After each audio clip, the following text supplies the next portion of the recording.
माल होके कवनो बाकी आधा आधा बाटीले ऊपर वाला चूसे तो नीचे हम चाटीले।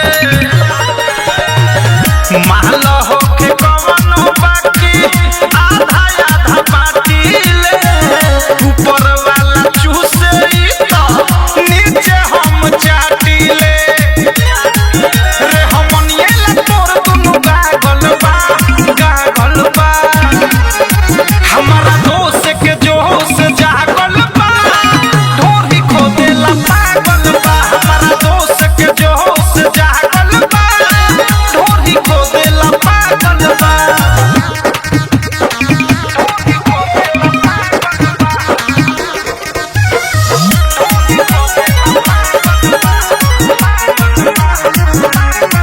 हाथ धरी हम धरे लागी गाल अवधेश प्रेमी राइटर बिकी विशाल सुन हाथ धरी हम धरे लागी गाल अवधेश प्रेमी राइटर बिकी विशाल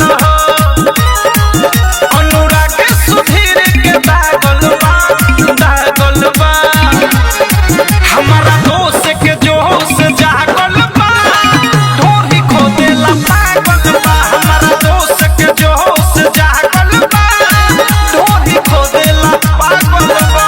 नाच देखे जाई कहीं जवार हो साथे रही लइके से बाइक के जिगे घर हो जब से देखले बा तोहे पीछा लागल बा